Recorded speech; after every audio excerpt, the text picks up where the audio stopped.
शुभ मध्याह्न पिला माने मु शुभलक्ष्मी रणा सरकारी उच्च विद्यालय उज्जवलपुर सहकारी शिक्षयित्री तुम मान समस्त को आजिकार ये ओडिया पाठ्यदान कार्यक्रम को स्वागत जनाऊँगी।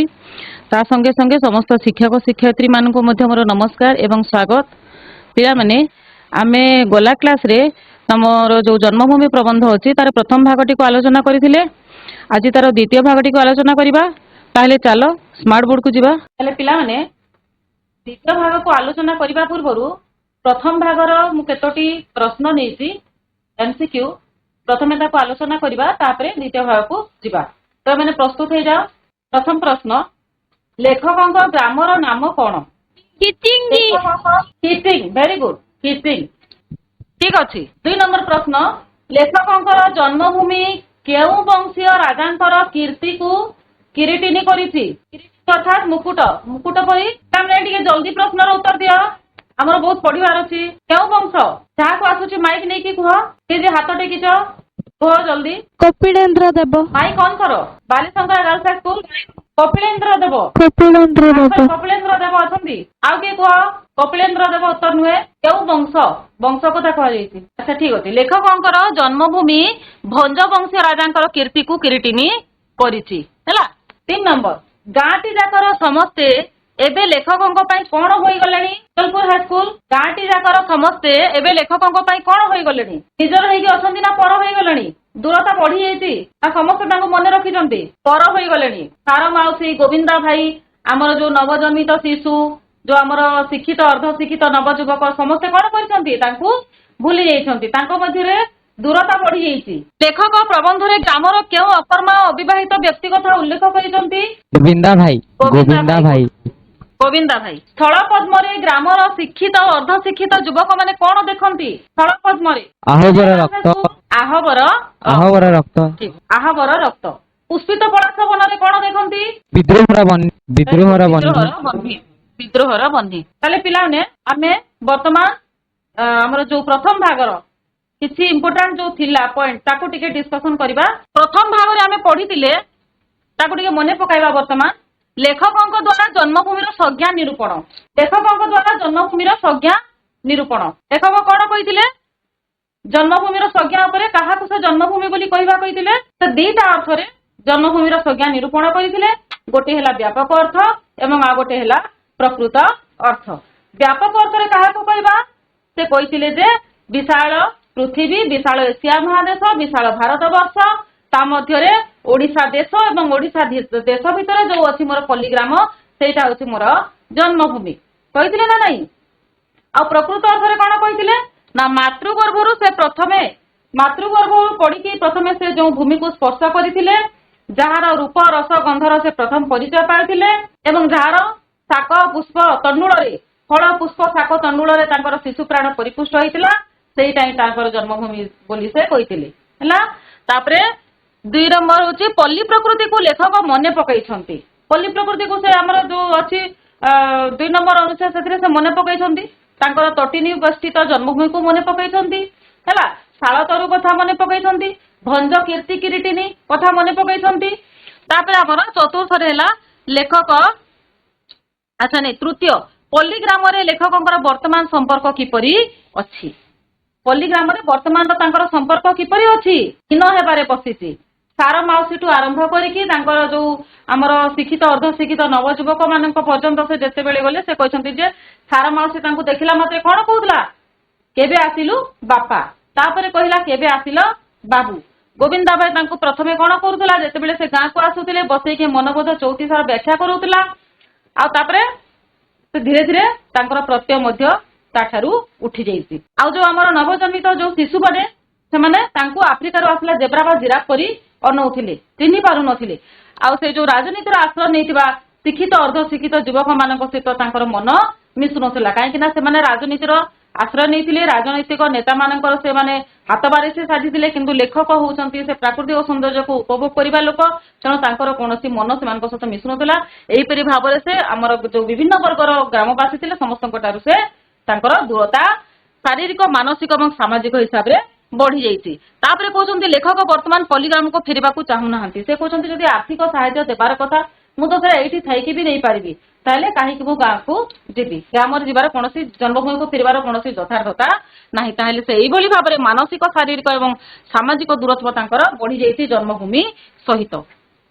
ଆଜି ଆମେ ଯୋଉ ଦ୍ୱିତୀୟ ଭାଗ ଆଲୋଚନା କରିବା, ଆମର ସେ ମୁଖ୍ୟ ଆଲୋଚନା ଯୋଉ ଦିଗ ଉପରେ ଆଲୋକପାତ କରିବା, ସେ ଦିଗ ଗୁଡିକ ହେଲା ପଲ୍ଲୀର ସରଳ ଜନଜୀବନ, ଜନ୍ମଭୂମି ପ୍ରତି ଅବହେଳାର ପରିଣାମ, ଲେଖକଙ୍କର ସ୍ୱଚିନ୍ତାଧାରାରେ ଆଗାମୀ ପିଢି ପାଇଁ ବାର୍ତ୍ତା। ପ୍ରଥମେ ଦେଖିବା ପଲ୍ଲୀର ସରଳ ଜନଜୀବନ କଣ, ତାପରେ ଜନ୍ମଭୂମି ପ୍ରତି ଅବହେଳାର ପରିଣାମ, କିଏ ଅବହେଳା କରିଛନ୍ତି ଏବଂ ତାର ପରିଣାମ ତାଙ୍କୁ କଣ ଭୋଗ କରିବାକୁ ପଡିଛି, ଆଉ ତୃତୀୟରେ ଲେଖକଙ୍କର ସ୍ୱଚିନ୍ତାଧାରା, ତାଙ୍କର ନିଜର ଚିନ୍ତାଧାରା ଏବଂ ଆଗାମୀ ପିଢି ପାଇଁ ବାର୍ତ୍ତା, ଆମମାନଙ୍କ ପାଇଁ ତାଙ୍କ କି ବାର୍ତ୍ତା ରହିଛି।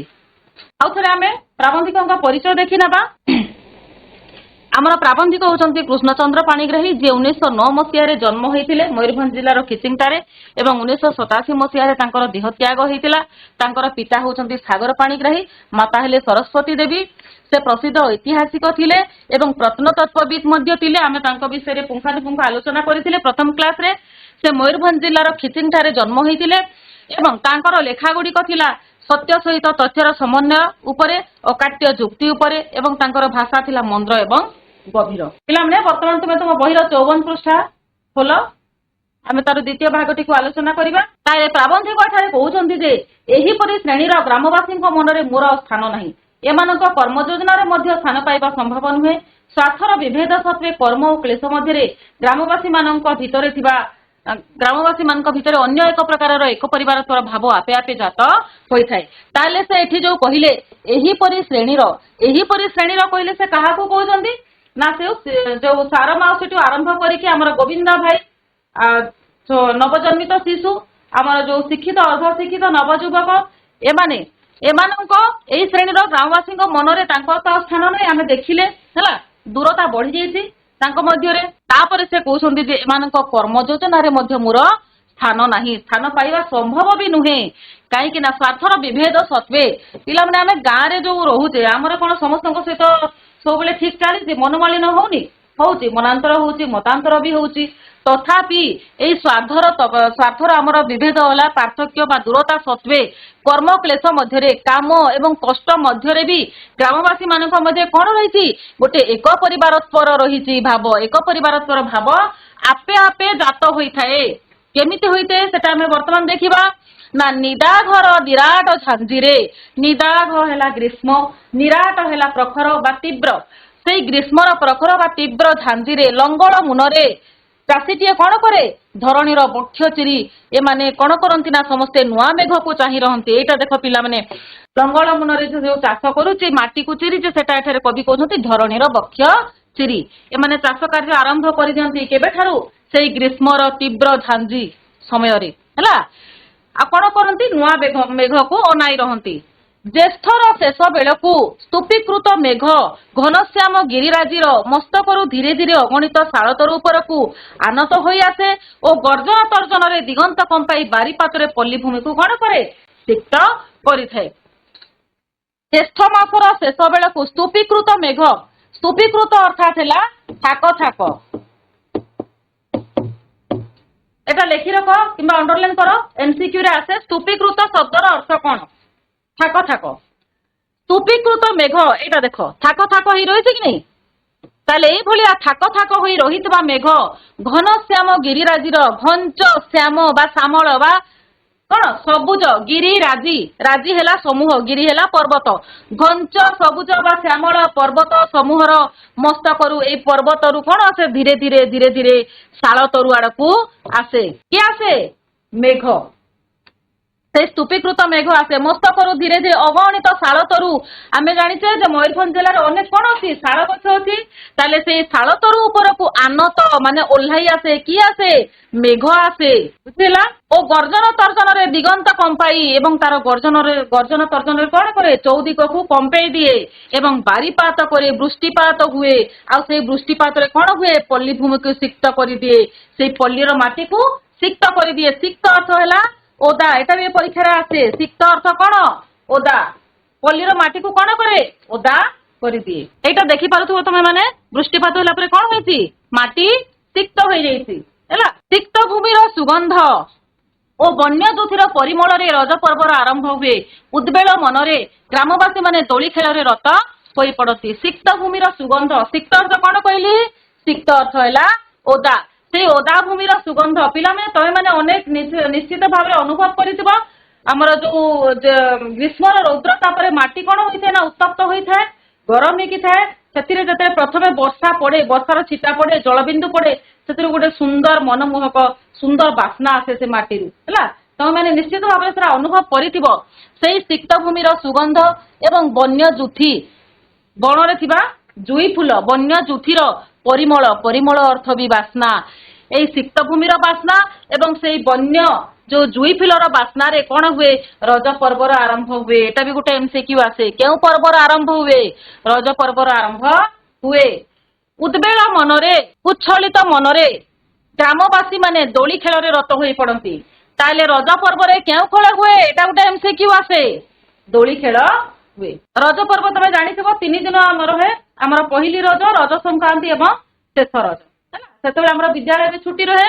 ତେଣୁ ସେଇ ସିକ୍ତ ଭୂମିର ସୁଗନ୍ଧ, ଓଦା ମାଟିର ସୁଗନ୍ଧ ଏବଂ ବନ୍ୟ ଯୋଉ ଜୁଇ ଫୁଲର ବାସ୍ନାରେ ରଜ ପର୍ବର ଆରମ୍ଭ ହୁଏ ଏବଂ ଉଦ୍ବେଳ ମନରେ ଗ୍ରାମବାସୀ ମାନେ ସେଇଥିରେ ଦୋଳି ଖେଳରେ ରତ ହୋଇଥାନ୍ତି।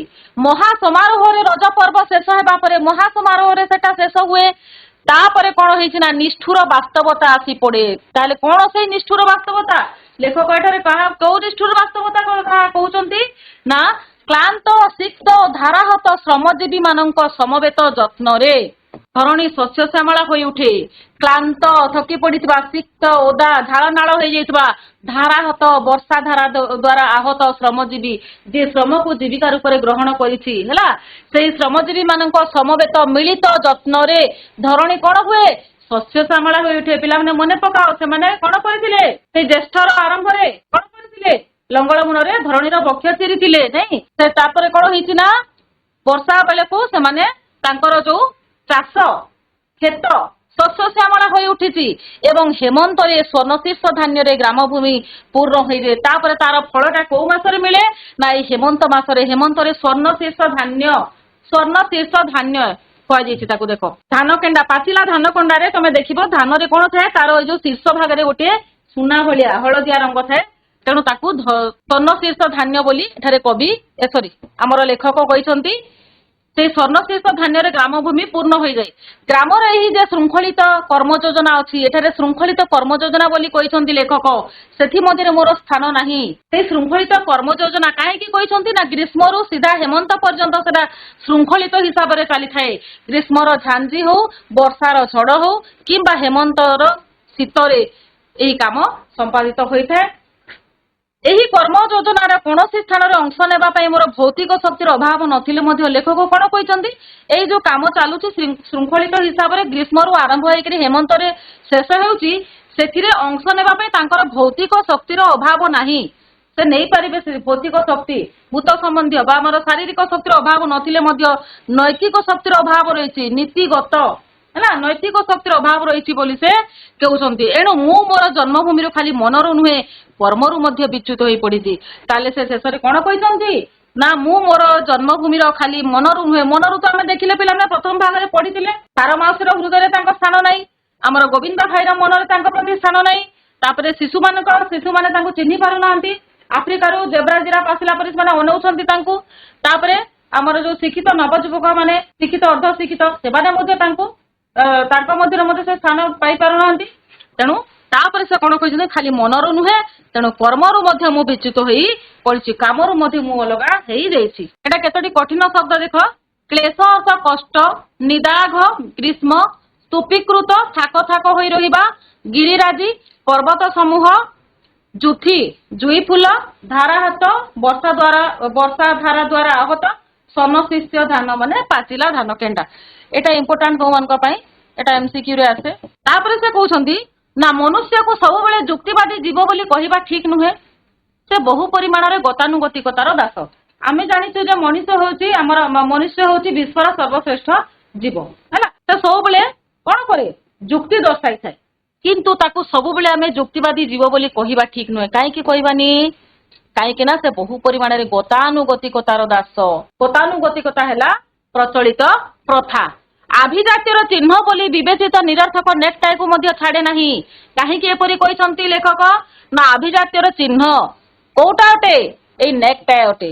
ଏଟା ପିଲାମାନେ ନେକ୍ଟାଇ ଦେଖ ହେଲା, ଆମେ ବେକରେ ଯୋଉ ଟାଏ ବାନ୍ଧୁଛେ ନେକ୍ଟାଇ ନିରର୍ଥକ, ଯାହାର ଅର୍ଥ କିଛି ନାହିଁ, ଅର୍ଥହୀନ ସେଟା, କିନ୍ତୁ ସେଇ ନିରର୍ଥକ ନେକ୍ଟାଇ କୁ ମଧ୍ୟ ସେ ଛାଡେ ନାହିଁ।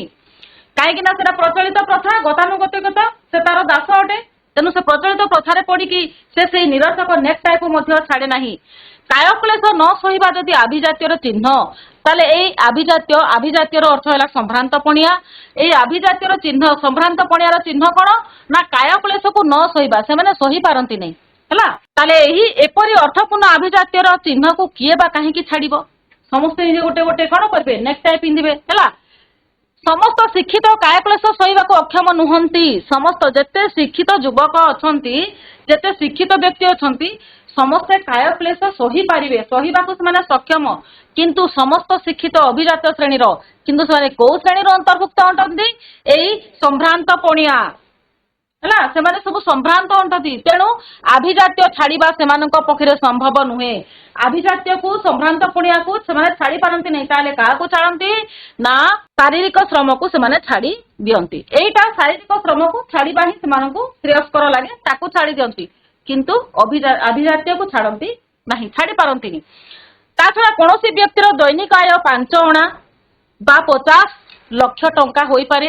ସେଥିପାଇଁ ଆଇନର ବାଧା ନାହିଁ କିମ୍ବା ଧର୍ମ ବା ସମାଜର ନିନ୍ଦା ନାହିଁ। ପିଲାମାନେ ତମେ ଦେଖିଥିବ ଆମ ସମାଜରେ ବିଭିନ୍ନ ପ୍ରକାର ଲୋକ ଅଛନ୍ତି, ସମସ୍ତଙ୍କର ଦୈନିକ ଆୟ ମଧ୍ୟ ଭିନ୍ନ ଭିନ୍ନ ଅଟେ। କିଏ 5 ଅଣା ରୋଜଗାର କରୁଛି ଦିନକ, ତ କିଏ 50 ଲକ୍ଷ ଟଙ୍କା ମଧ୍ୟ ରୋଜଗାର କରୁଛି।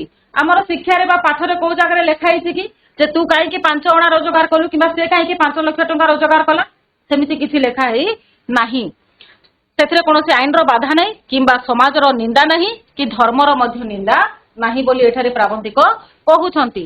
ବରଂଚର ଅର୍ଥ ହେଲା କିନ୍ତୁ ମାନବର ସମସ୍ତ ନୀତିକୁ ପଦରେ ଦଳି ଦେଇ ଊର୍ଦ୍ଧ୍ୱଶ୍ୱାସରେ ଧାଇଁ ସେ ଯେତେ ବେଶୀ ଏହି ଦୀର୍ଘ ବ୍ୟବଧାନକୁ କମ୍ କରିପାରେ, ସେ ସେତେ ବେଶୀ ଜୀବନ ଯୁଦ୍ଧର ଦିଗ୍ବିଜୟୀ ବୀର ବୋଲି ପରିଚିତ ହୁଏ। ତାହେଲେ ଏଠାରେ ଦୀର୍ଘ ବ୍ୟବଧାନ ବୋଲି କାହାକୁ କହିଛନ୍ତି ପ୍ରାବନ୍ଧିକ? ନା ଏଇ 5 ଅଣାରୁ ଯାଇକି ସିଧା 50 ଲକ୍ଷରେ ପହଞ୍ଚିବାଟା ହେଉଛି ଦୀର୍ଘ ବ୍ୟବଧାନ। ତାହେଲେ ସେ କେମିତି ଯିବ ସେଠାକୁ? ନା ସମସ୍ତ ନୀତିକୁ ପଦରେ ଦଳି ଦେଇ ଊର୍ଦ୍ଧ୍ୱଶ୍ୱାସରେ ଧାଇଁ ସେ ଯେତେ ବେଶୀ ଏଇ ଦୀର୍ଘ ବ୍ୟବଧାନକୁ କମ୍ କରିବ, ନା 5 ଅଣାରୁ ଯାଇକି ସିଧା 50 ଲକ୍ଷରେ ଯୋଉ ପହଞ୍ଚିବ, ସେ ବ୍ୟବଧାନକୁ ଯେତେବେଳେ କମ୍ କରୁଛି, ସେ ସେତେବେଳେ କଣ ହଉଛି? ନା ଜୀବନ ଯୁଦ୍ଧର ଦିଗ୍ବିଜୟୀ ବୀର ରୂପେ ପରିଚିତ ହଉଛି ହେଲା। ଏବଂ ସେତେ ବେଶୀ ସେ ଆଦର ଓ ପ୍ରଶଂସାର ପାତ୍ର ହଉଛି। ଅଭିଜାତ ଶ୍ରେଣୀର ଅନ୍ତର୍ଭୁକ୍ତ ନ ହୋଇ, ତାହେଲେ ଏଠାରେ ଲେଖକ କଣ କହୁଛନ୍ତି? ନା ଅଭିଜାତ ଶ୍ରେଣୀର ଅନ୍ତର୍ଭୁକ୍ତ ନ ହୋଇ ଖାଲି ଶାରୀରିକ ଶ୍ରମରେ ଏହି ଦୀର୍ଘ ବ୍ୟବଧାନକୁ କିଞ୍ଚିତ ମାତ୍ର କମ୍ କରିବା ମଧ୍ୟ ସମ୍ଭବ ନୁହେଁ। ଟିକିଏ ହେଲେ କମ୍ କରାଯାଇ ପାରିବ ନାହିଁ। କଣ କହୁଛନ୍ତି ଆମର ପ୍ରାବନ୍ଧିକ କୃଷ୍ଣଚନ୍ଦ୍ର ପାଣିଗ୍ରାହୀ? ନା ଖାଲି ଶାରୀରିକ ପରିଶ୍ରମ କରି ଜଣେ କେବେ ହେଲେ 5 ଅଣାରୁ ଯାଇକି 50 ଲକ୍ଷରେ ପହଞ୍ଚି ପାରିବ ନାହିଁ। ସେ ନିଶ୍ଚିତ ଭାବରେ ସେଥିପାଇଁ ଅଭିଜାତ ଶ୍ରେଣୀର ହେବା ଦରକାର। ଏହି ସବୁ କାରଣରୁ ବହୁ ପଲ୍ଲୀ ଜନନୀ ଆଜି ସେମାନଙ୍କର ଶିକ୍ଷିତ ସନ୍ତାନକୁ ହରାଇ ବସିଛନ୍ତି। ଏହି ସବୁ କାରଣରୁ କହିଲେ କୋଉ କାରଣ? ଏଠାରେ କୋଉ କାରଣ କଥା କହୁଛନ୍ତି? ନା ଆମେ ତାର ପୂର୍ବ ସ୍ଲାଇଡରେ ଯୋଉ ଦେଖିଲେ, ନା 5 ଅଣାରୁ ଯାଇକି ସେ 50 ଲକ୍ଷରେ କେମିତି ପହଞ୍ଚିବ, ସେ ଦୀର୍ଘ ବ୍ୟବଧାନକୁ କେମିତି କମ୍ କରିବ, ସେଥିପାଇଁ ସେ କଣ କରିବ? ସେଇ ବ୍ୟବଧାନକୁ କମେଇବା ପାଇଁ କଣ ହଉଛି? ନା ସେ ସହରାଭିମୁଖୀ ହେଉଛି। ଆଉ ସେଥିଲାଗି କଣ ହଉଛି? ନା ଅନେକ ବହୁ ପଲ୍ଲୀ ଜନନୀ ସେମାନଙ୍କର ଶିକ୍ଷିତ ସନ୍ତାନକୁ ହରାଇ ବସିଛନ୍ତି। ମାନେ ସେମାନେ ପାଠ ପଢି ଗଲା ବେଳେ, ଚାକିରି ପାଇଲା ପରେ ସେଠି କଣ ହଉଛନ୍ତି? ନା ସେମାନେ ରହିଯାଉଛନ୍ତି। ଅର୍ଥ ବଳରେ ହେଉ, ଭାଗ୍ୟ ବଳରେ ହେଉ ବା ଅଧ୍ୟବସାୟ ବଳରେ ହେଉ, ଯେଉଁମାନେ ଶିକ୍ଷିତ ରୂପେ ଉଦୀୟମାନ ହୁଅନ୍ତି ସେମାନଙ୍କ ସମ୍ବନ୍ଧରେ ପଲ୍ଲୀ ଗ୍ରାମରେ ବହୁ କଳ୍ପନା ଜଳ୍ପନା ଚାଲେ। ଅର୍ଥ ବଳରେ ହେଉ, ଯାହାର ପଇସା ପତ୍ର ଅଛି ସେ ଅର୍ଥ ବଳରେ ହଉ, କିମ୍ବା ଭାଗ୍ୟ ସୌଭାଗ୍ୟ ବଳରେ ହଉ, କିମ୍ବା ଅଧ୍ୟବସାୟ କଠିନ ପରିଶ୍ରମରେ ହଉ, ଯେଉଁମାନେ ଶିକ୍ଷିତ ରୂପେ ଉଦୀୟମାନ ହୁଅନ୍ତି ସେମାନଙ୍କ ସମ୍ବନ୍ଧରେ ପଲ୍ଲୀ ଗ୍ରାମରେ ବହୁ କଳ୍ପନା ଜଳ୍ପନା ଚାଲେ। ବିଦ୍ୟାର୍ଥୀ ଜୀବନରେ ସେମାନେ ପିତାମାତାଙ୍କ ଆଶା ଭରସାର ସ୍ଥଳ ହୋଇ, ଗ୍ରାମ ବୃଦ୍ଧମାନଙ୍କ ପ୍ରଶଂସାର ଦୃଷ୍ଟାନ୍ତ ହୋଇ ଗ୍ରାମ ଭୂମିକୁ ମଣ୍ଡନ କରିଥାନ୍ତି। ପିଲାମାନେ ତମେ ଶୁଣିଥିବ, ଜାଣିଥିବ ମଧ୍ୟ, ଯୋଉ ଗାଁ ମାନଙ୍କରେ କଣ ଯାହାର ପୁଅ ଝିଅ ଭଲ ପାଠ ପଢୁଛନ୍ତି ସେମାନଙ୍କ ନାଁରେ ଚର୍ଚ୍ଚା ଚାଲେ, ତା ପୁଅ ଭଲ ପାଠ ପଢୁଛି, ତା ଝିଅ ଭଲ ପାଠ ପଢୁଛି, ନିଶ୍ଚିତ ଭାବରେ ଭଲ ଚାକିରିଟେ କରିବ, ଆମର ଗାଁର ଉନ୍ନତି କରିବ, ଗାଁକୁ ନେଇକି ବିଶ୍ୱ ଦରବାରରେ ପରିଚିତ କରାଇବ, ଏଇଭଳିଆ ସେମାନେ ଭାବିଥାନ୍ତି। କିନ୍ତୁ କଣ ସେଟା ସତରେ ପରିଣତ ହୁଏ? ନାଇଁ। ଦେଖ ସମୟ ଆସେ, କଣ ହୁଏ ନା ଯେତେବେଳେ କି ଗ୍ରାମବାସୀ ମାନେ ସେମାନଙ୍କୁ ଦେଖିବାର ସୁଦ୍ଧା ସୁବିଧା ପାଆନ୍ତି ନାହିଁ, ସେମାନଙ୍କୁ ଦେଖି ବି ପାରନ୍ତିନି ସେମାନେ। କୃଷ୍ଣ 3 ଦିନକୁ ଏଠାରେ ଗୋଟେ ସୁନ୍ଦର ଉଦାହରଣ ଦେଇଛନ୍ତି ଆମର ପ୍ରାବନ୍ଧିକ। କାହାର ଉଦାହରଣ ଦେଇଛନ୍ତି? ଶ୍ରୀକୃଷ୍ଣଙ୍କର ଉଦାହରଣ ଦେଇଛନ୍ତି। ନା କୃଷ୍ଣ 3 ଦିନକୁ କଣ୍ଟ କରି ମଥୁରାକୁ ଚିରଦିନ ପାଇଁ ଚାଲିଗଲା ପରି ସେମାନେ ସବୁଦିନ ପାଇଁ ଗ୍ରାମ ଭୂମି ଛାଡି ଚାଲି ଆସନ୍ତି। କୋଉମାନେ? ଶିକ୍ଷିତ ବ୍ୟକ୍ତି ମାନେ, ଯୋଉ ଅଗଣିତ ଶିକ୍ଷିତ ବ୍ୟକ୍ତି ଅଛନ୍ତି ତାଙ୍କୁ କୃଷ୍ଣଙ୍କ ସହିତ ଏଠାରେ ତୁଳନା କରାଯାଇଛି। କୃଷ୍ଣ କଣ କରିଥିଲେ? ନା ଯେତେବେଳେ ସେ ମଥୁରାକୁ ଯାଇଥିଲେ ଧନୁଯାତ୍ରା ଦେଖିବା ପାଇଁ, ଆମେ ପଢିଛେ କାହା ମୁଖ ଅନାଇ ବଞ୍ଚିବି କବିତାରେ, ନବମ ଶ୍ରେଣୀ ତୁମର ଯୋଉ ଅଛି, ମାତା ଯଶୋଦା ଅଧୀର ହୋଇ ପଡିଥିଲେ, ଅସ୍ଥିରା ହୋଇ ପଡିଥିଲେ। ସେ କହିଥିଲେ କଣ କହିଥିଲେ? ନା ତୁ ଯଦି ମଥୁରାକୁ ଚାଲିଯିବୁ ତାହେଲେ ମୁଁ କେମିତି ବଞ୍ଚିବି, କାହା ମୁଖ ଅନାଇ ବଞ୍ଚିବି, କହିଥିଲେ କି ନାଇଁ? ସେତେବେଳେ ଶ୍ରୀକୃଷ୍ଣ କଣ କହିଥିବେ? ଯେ ନାଇଁ ମା, ମୁଁ ଶୀଘ୍ର ପଳେଇ ଆସିବି, ଧନୁଯାତ୍ରା ସରିଲା ପରେ କଣ ହବ ନା ମୁଁ ଚାଲି ଆସିବି। କିନ୍ତୁ ସେ ଫେରିଥିଲେ କି? ସେ ଆଉ ଫେରି ନଥିଲେ, ସେଇଠାରେ ହିଁ ରହିଯାଇଥିଲେ। ଯେମିତି ବର୍ତ୍ତମାନର ଆମର ଶିକ୍ଷିତ ସମାଜ ପାଠ ପଢିବା ଆଳ ନେଇକି ପାଠ ପଢୁଛନ୍ତି, ପୁଣି ସେଠାରେ ଚାକିରି ପାଇଲା ପରେ ସେଠାରେ ହିଁ ପୁରା ବସତି ସ୍ଥାପନ କରୁଛନ୍ତି ଏବଂ ଧୀରେ ଧୀରେ ଜନ୍ମଭୂମିକୁ ମଧ୍ୟ ପାସୋରି ଦେଉଛନ୍ତି। କୃଷ୍ଣ 3 ଦିନକୁ କଣ୍ଟ କରି, ଏଟା ଗୋଟେ MCQ ଆସେ ତୁମର, କେତେ ଦିନକୁ କଣ୍ଟ କରି ସେ ଯାଇଥିଲେ ବୋଲି? 3 ଦିନକୁ କଣ୍ଟ କରି, କଣ୍ଟ ଅର୍ଥ ହେଲା ଚୁକ୍ତି ବା କଥା ଦେବା। 3 ଦିନକୁ କଣ୍ଟ କରି ମଥୁରାକୁ ଚିରଦିନ ପାଇଁ ଚାଲିଗଲା ପରି ସେମାନେ ସବୁଦିନ ପାଇଁ, ଏଠାରେ ସେମାନେ କାହାକୁ କୁହାଯାଇଛି? ସେଇ ଶିକ୍ଷିତ ବ୍ୟକ୍ତି ମାନଙ୍କୁ କୁହାଯାଉଛି। ସବୁଦିନ ପାଇଁ ଗ୍ରାମଭୂମି ଛାଡି ଚାଲି ଆସନ୍ତି। ଦେଖ ପିଲାମାନେ, ଏଠାରେ କେତେ ସୁନ୍ଦର ସେ ଉଦାହରଣ ଦେଇଛନ୍ତି, ପୁରା ଯୁକ୍ତିଯୁକ୍ତ ଅଟେ। ଆମେ ଯୋଉ ଲେଖକ ପରିଚୟରେ ପଢିଥିଲେ, ତଥ୍ୟ ସହିତ ସତ୍ୟର ସମନ୍ୱୟ ଘଟିଛି ଏବଂ ତାଙ୍କର ଅକାଟ୍ୟ ଯୁକ୍ତି ସେଠାରେ ପ୍ରଦାନ କରିଛନ୍ତି କୃଷ୍ଣଙ୍କ ସହିତ ଶିକ୍ଷିତ ସମାଜକୁ ତୁଳନା କରିକି। କିନ୍ତୁ କେହି ଭାବନ୍ତି ନାହିଁ ଯେ ଏହି ଅନୈତିକତା ବା ବିଶ୍ୱାସଘାତକତାରେ କୃଷ୍ଣଙ୍କ ପରି ମହାପୁରୁଷ ସୁଦ୍ଧା ପାର ପାଇ ନଥିଲେ। କିନ୍ତୁ ଆମେ କେବେ ଭାବିଛେ ଯେ କୃଷ୍ଣ ଯୋଉ ଛାଡିକି ଚାଲି ଆସିଥିଲେ ଆଉ କେବେ ଫେରି ନଥିଲେ, ସେଥିପାଇଁ ତାଙ୍କୁ କି ପରିଣାମ ଭୋଗ କରିବାକୁ ପଡିଥିଲା? ସେଥିରୁ ସେ ଏଠାରେ ପ୍ରାବନ୍ଧିକ କହୁଛନ୍ତି ଯେ କୃଷ୍ଣଙ୍କ ପରି ମହାପୁରୁଷ ମଧ୍ୟ ଏଥିରୁ ପାର ପାଇ ନଥିଲେ। ତାହେଲେ ତ ଆମେ ତ ହାର ମଣିଷ ମାତ୍ର, ଆମେ ଯଦି ସେମିତି କରିବା ତାହେଲେ ଆମକୁ ମଧ୍ୟ ଆମର ପରିଣାମ ଭୋଗ କରିବାକୁ ପଡିବ। ଏଇଟା ହିଁ ପ୍ରାବନ୍ଧିକ ଏଠାରେ କହୁଛନ୍ତି। ନନ୍ଦ ଯଶୋଦା ଓ ଗୋପୀ ଗୋପାଳଙ୍କ ଅସୀମ ସ୍ନେହରେ ପରିପାଳିତ ହୋଇ ଶେଷ ବେଳକୁ ପ୍ରବଞ୍ଚନା ଅର୍ଥ ଠକିବା, ଠକିକି କୃଷ୍ଣ କଣ କରିଥିଲେ? ଗୋପପୁର ଛାଡି ଚାଲି ଆସିଲେ। ନନ୍ଦ ଯଶୋଦାଙ୍କ ଚକ୍ଷୁ ଅନ୍ଧୀଭୂତ ହୋଇଗଲା ଓ ପ୍ରେମମୟୀ ରାଧା ଶଶିକଳା ପରି ଦୀନା ଓ କ୍ଷୀଣା ହୋଇଗଲେ, କିନ୍ତୁ କୃଷ୍ଣ ଫେରିଲେ ନାହିଁ। ଯେଉଁ ନନ୍ଦ ଯଶୋଦା ଏବଂ ଗୋପୀ ଗୋପାଳଙ୍କ ଅସୀମ ସ୍ନେହରେ ସେ ପରିପାଳିତ ହୋଇଥିଲେ ଗୋପପୁରରେ, ଶେଷରେ ସେମାନଙ୍କୁ ଠକିକି ସେ ଛାଡି ଚାଲି ଆସିଥିଲେ। ଏବଂ ତାପରେ କଣ ହେଇଥିଲା ନା ନନ୍ଦ ଯଶୋଦାଙ୍କ ଚକ୍ଷୁ ଅନ୍ଧୀଭୂତ ହେଇଥିଲା। ଏଇଟା ସେ ଯିବା ବେଳର ଦୃଶ୍ୟ ହେଲା, ମଥୁରାକୁ ଯିବା ବେଳର ଦୃଶ୍ୟ। ନନ୍ଦ ଯଶୋଦା ଆଖି ଥାଉ କଣ ହେଲେ? ଅନ୍ଧୀଭୂତ ହେଇଗଲେ ଏବଂ ତାଙ୍କର ପ୍ରେମମୟୀ ରାଧା କଣ କଲେ? ଶଶିକଳା ପରି ଦୀନା, ଦୁଃଖିତା ଏବଂ କ୍ଷୀଣା, ଦୁର୍ବଳା ହେଇଗଲେ। କିନ୍ତୁ ତଥାପି ବି କୃଷ୍ଣ ଫେରିଲେ ନାହିଁ। ଏଟା MCQ ଆସେ, କାହାର ଚକ୍ଷୁ ଅନ୍ଧୀଭୂତ ହେଇଗଲା ଏବଂ କିଏ ଶଶିକଳା ପରି ଦୀନା ଓ କ୍ଷୀଣା ହୋଇଗଲେ? ରାଧା ହେଲା। ମହାଭାରତର ମହାସମରକୁ ଅଙ୍ଗୁଳି ନିର୍ଦ୍ଦେଶରେ ଚଳାଇ ମଥୁରା ଠାରୁ ଦ୍ୱାରକା ପର୍ଯ୍ୟନ୍ତ ଦୀର୍ଘ ପଥ ଅତିକ୍ରମ କରି ସେ ବିପୁଳ ରାଜ୍ୟ, ଅପରିସୀମ ବିଭବ, ଅଭ୍ରଙ୍କସ ପ୍ରାସାଦ, ଅଷ୍ଟ ପାଟବଂଶୀ ଓ ଅଗଣିତ ପୁତ୍ରକନ୍ୟାର ଅଧିକାରୀ ହୋଇ ଦ୍ୱାରକାରେ ବସିଗଲେ। କିନ୍ତୁ ପରିଣାମ କଣ ଭଲ ହେଲା? କୃଷ୍ଣଙ୍କର ଅଭ୍ରଙ୍କସ ପ୍ରାସାଦ ଅତଳ ଜଳଧି ତଳରେ ନିମଗ୍ନ ହୋଇଗଲା। ଆଉ ତାଙ୍କ ନବସଂସାରର ମଦ୍ୟପ ବଂଶ ଗୋଷ୍ଠୀ ଓ ସାଙ୍ଗସାଥି ମଧ୍ୟ ପ୍ରଭାସ ତୀର୍ଥର ଏରକାର ବନରେ ପରସ୍ପରକୁ ହାଣି ଧ୍ୱଂସ ହେଇଗଲେ। ଏଠାରେ ପ୍ରାବନ୍ଧିକ କହୁଛନ୍ତି ତାଙ୍କର କୋଉ ପରିଣାମ ତାଙ୍କୁ ଭୋଗ କରିବାକୁ ପଡିଥିଲା ଏଇ ବିଶ୍ୱାସଘାତକତା ପାଇଁ। କାହାକୁ? ଶ୍ରୀକୃଷ୍ଣଙ୍କୁ। ସେ କହୁଛନ୍ତି ମହାଭାରତର ମହାସମରକୁ ଯିଏ ଅଙ୍ଗୁଳି ନିର୍ଦ୍ଦେଶରେ ଚଳାଇଥିଲେ। ଏଟା ବି MCQ ଆସେ, କିଏ ମହାଭାରତର ମହାସମରକୁ ଅଙ୍ଗୁଳି ନିର୍ଦ୍ଦେଶରେ ଚଳାଇଥିଲେ? କୃଷ୍ଣ ହେଲା। ମଥୁରା ଠାରୁ ଦ୍ୱାରକା ପର୍ଯ୍ୟନ୍ତ ବାରମ୍ବାର ଜରାସନ୍ଧ ମଥୁରା ଉପରେ ଆକ୍ରମଣ କରିଥିବାରୁ ଆମର କୃଷ୍ଣ କଣ କରିଥିଲେ ନା ମଥୁରାରୁ ଦ୍ୱାରକାକୁ ସିଧା ତାଙ୍କର ରାଜ୍ୟ ପରିବର୍ତ୍ତନ କରିଥିଲେ। ଦୀର୍ଘ ପଥ ଅତିକ୍ରମ କରି ସେ କଣ କରିଥିଲେ? ବିପୁଳ ରାଜ୍ୟ, ଅନେକ ରାଜ୍ୟ, ଅପରିସୀମ ବିଭବ, ଅଭ୍ରଙ୍କସ ପ୍ରାସାଦ, ଅଭ୍ରଙ୍କସ ମାନେ ଅଟ୍ଟାଳିକା, ଉଚ୍ଚ ଅଟ୍ଟାଳିକା, ଆକାଶ ଛୁଆ ଅଟ୍ଟାଳିକା ଏବଂ ଅଷ୍ଟ ପାଟବଂଶୀ, ତାଙ୍କର 8 ଜଣ ଯୋଉ ପାଟରାଣୀ ଥିଲେ, ଅଗଣିତ ପୁତ୍ର କନ୍ୟାର ସେ ଅଧିକାରୀ ଥିଲେ, ଦ୍ୱାରକାରେ ବସିଗଲେ। କିନ୍ତୁ ପରିଣାମ କଣ ଭଲ ହେଲା? ଏଠାରେ ପ୍ରାବନ୍ଧିକ ପ୍ରଶ୍ନ କରିଛନ୍ତି। ସବୁ କିଛି ସେ ପାଇଲେ, ସବୁ କିଛି ପାଇ ସୁଦ୍ଧା ସେ କଣ ଖୁସିରେ ରହିଥିଲେ କି? ପରିଣାମ କଣ ହେଲା? ନା କୃଷ୍ଣଙ୍କର ଅଭ୍ରଙ୍କସ ପ୍ରାସାଦ ଅତଳ ଜଳଧି ତଳରେ ନିମଗ୍ନ ହୋଇଗଲା। ଜଳଧି ଅର୍ଥାତ୍ ସମୁଦ୍ରର ଅତଳ ଜଳରେ ଏଟା ଦେଖ ପିଲାମାନେ ନିମଗ୍ନ ହୋଇଗଲା। ବର୍ତ୍ତମାନ ବି ସେଟା ଆବିଷ୍କାର କରିସାରିଲେଣି ଆମର ବୈଜ୍ଞାନିକ ମାନେ। ତଳେ ଅଛି ସେଟା ସମୁଦ୍ର ତଳେ। ଆଉ ତାଙ୍କ ନବସଂସାରର ମଦ୍ୟପ ବଂଶ ଗୋଷ୍ଠୀ ସାଙ୍ଗସାଥୀ ମଧ୍ୟ ପ୍ରଭାସ ତୀର୍ଥର ଏରକାର ବନରେ, ଏଟା ଅଛି ଆମର ଗୁଜରାଟରେ, ପ୍ରଭାସ ତୀର୍ଥର ଏରକାର ବନରେ ପରସ୍ପରକୁ ହାଣି ସେମାନେ କଣ ହେଲେ, ଧ୍ୱଂସ ହୋଇଗଲେ। ତାପରେ ଶେଷରେ ରାଜ୍ୟହୀନ ଗୃହହୀନ, ଏଟା ବି ତମର ଏମସିକ୍ୟୁ ଆସେ, କୋଉ ତୀର୍ଥ ବୋଲିକି ପ୍ରଶ୍ନ ଆସେ। ରାଜ୍ୟହୀନ ଗୃହହୀନ ଧନହୀନ ପୁତ୍ର କନ୍ୟାହୀନ ହୋଇ ଶେଷ ବେଳକୁ ମହାଭାରତର କର୍ଣ୍ଣଧାର, ଏଟା ବି ଏମସିକ୍ୟୁ ଆସେ। ମହାଭାରତର କର୍ଣ୍ଣଧାର କିଏ? ମହାଭାରତର କର୍ଣ୍ଣଧାର ହଉଛନ୍ତି ଶ୍ରୀକୃଷ୍ଣ।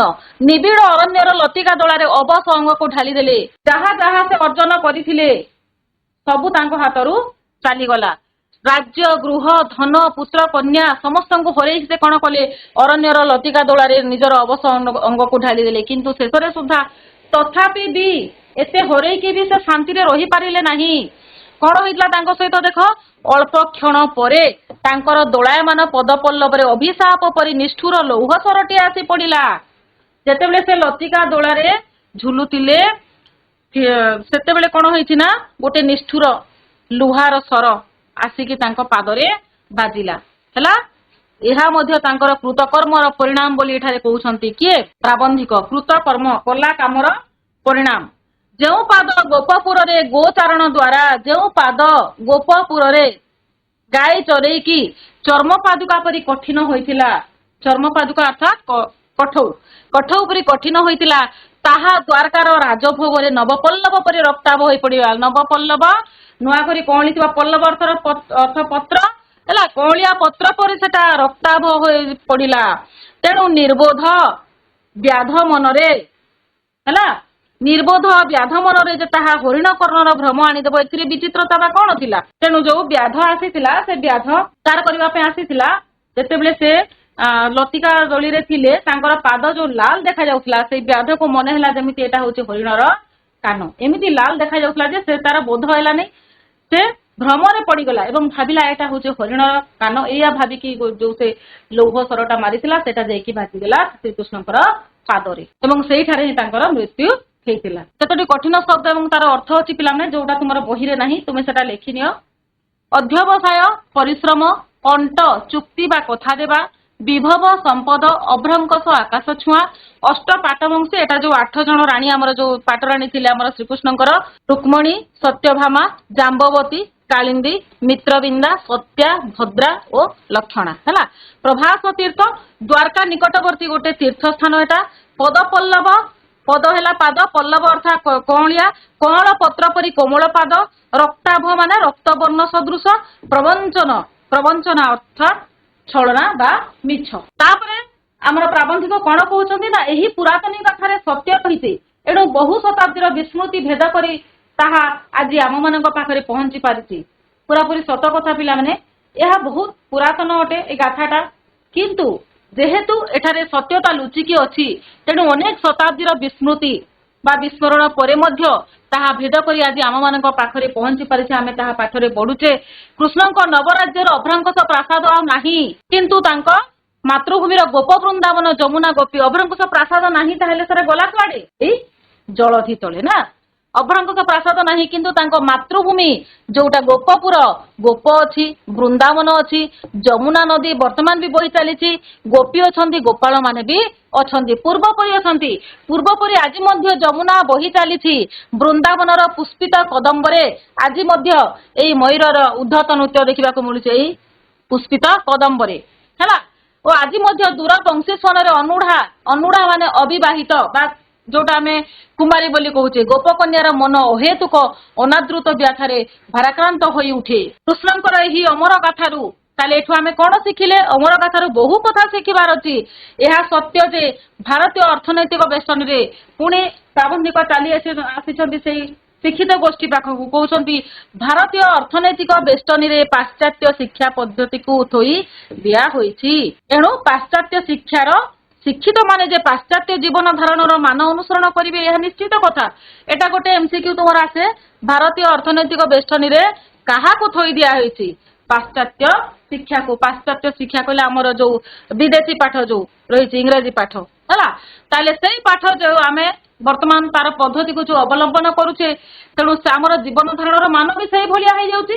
ଏଥିରେ ବା ଆଶ୍ଚର୍ଯ୍ୟ ହେବାର କଣ ଅଛି? ଏ ତ ନିଶ୍ଚିତ କଥା ବୋଲି ଏଠାରେ କହୁଛନ୍ତି ପ୍ରାବନ୍ଧିକ। ତଥାପି ବହୁ ସହସ୍ର ଶିକ୍ଷିତ ମଧ୍ୟରୁ ଯେଉଁମାନେ ସେମାନଙ୍କ ମହାନୁଭବତାର ପରିଧିକୁ ପଲ୍ଲୀଗ୍ରାମରୁ ପ୍ରଥମେ ଆରମ୍ଭ କରି ବିଶ୍ୱ ପର୍ଯ୍ୟନ୍ତ ବ୍ୟାପ୍ତ କରିପାରିଛନ୍ତି ସେହିମାନେ ହିଁ ଆମ୍ଭମାନଙ୍କ ନମସ୍ୟ।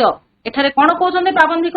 ନା ତଥାପି ବହୁ ସହସ୍ର ବ୍ୟକ୍ତି, ସବୁ ଶିକ୍ଷିତ ବ୍ୟକ୍ତି ଆମେ ଦୋଷ ଦେଇ ପାରିବା ନାହିଁ, ସମସ୍ତେ ସମାନ ନୁହନ୍ତି। ତାଙ୍କ ମଧ୍ୟରୁ ଅନେକ ଅଛନ୍ତି ଯେଉଁମାନେ ସେମାନଙ୍କ ମହାନୁଭବତାର ବା ଉଦାର ଭାବର ପରିଧିକୁ କୋଉଠାରୁ ଆରମ୍ଭ କରିଛନ୍ତି?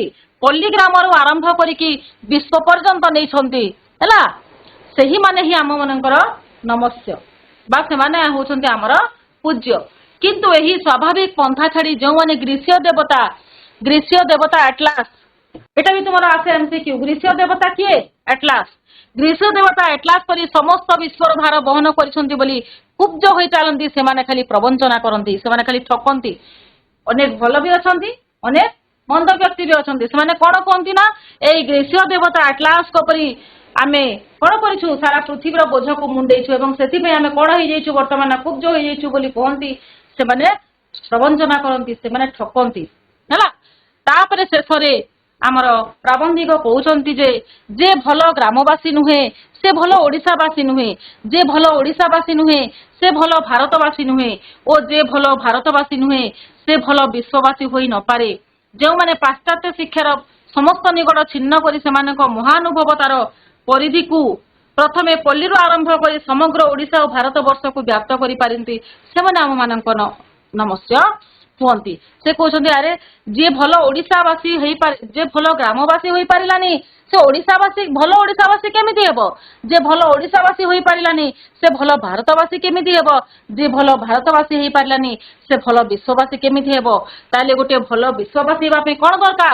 ଭଲ ଗ୍ରାମବାସୀ ହେବା ଦରକାର। ଯେଉଁମାନେ ପାଶ୍ଚାତ୍ୟ ଶିକ୍ଷାର ସମସ୍ତ ନିଗଡ଼ ମାନେ ସମସ୍ତ ଶିକୁଳି ବା ବନ୍ଧନକୁ ଛିନ୍ନ କରି, ପାଶ୍ଚାତ୍ୟ ଶିକ୍ଷା କହିଲେ ଆମର ସେଇ ବିଦେଶୀ ଶିକ୍ଷା, ସେମାନଙ୍କ ମହାନୁଭବତାର ବା ଉଦାର ଭବତାର ପରିଧିକୁ ପ୍ରଥମେ ପଲ୍ଲୀରୁ ଆରମ୍ଭ କରିଛି, ଯେଉଁଠାରେ ସେମାନେ ଜନ୍ମ ହୋଇଛନ୍ତି ସେହି ସ୍ଥାନରୁ ଯେତେବେଳେ ସେମାନେ ଆରମ୍ଭ କରିଛନ୍ତି ସମଗ୍ର ଓଡ଼ିଶା ଭାରତବର୍ଷକୁ ବ୍ୟାପ୍ତ କରିପାରନ୍ତି ସେହିମାନେ ହିଁ ଆମମାନଙ୍କ ନମସ୍ୟ ହୁଅନ୍ତି ବୋଲି ଏଠାରେ ପ୍ରାବନ୍ଧିକ କହିଛନ୍ତି। ପିଲାମାନେ ବର୍ତ୍ତମାନ ତୁମମାନଙ୍କ ପାଇଁ ପ୍ରଶ୍ନ, ଆମର ପାଠ ସରିଲା, ଏବେ ପ୍ରଶ୍ନ ଉତ୍ତର ଦେବା ପାଇଁ ତମେ ମାନେ ପ୍ରସ୍ତୁତ ହୁଅ।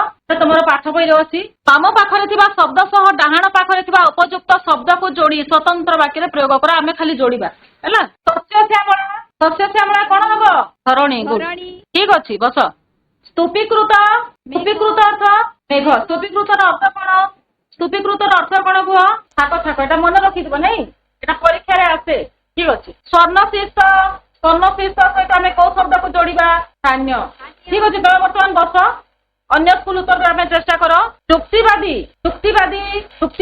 କେଉଁ ଶବ୍ଦ ସହିତ ଆମେ ଯୋଡ଼ିବା? ହଁ, ଜୀବ। ଠିକ ଅଛି, ଯୁକ୍ତିବାଦୀ।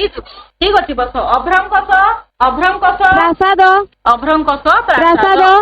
ଠିକ ଅଛି, ଅଭ୍ରଙ୍କଶର ଅର୍ଥ କଣ?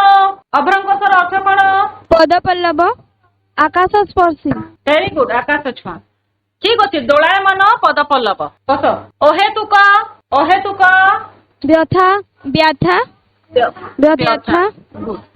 ଅହେତୁକ ବ୍ୟଥା। ଠିକ ଅଛି। କେଉଁ ପର୍ବରେ ଦୋଳି ଖେଳାଯାଏ?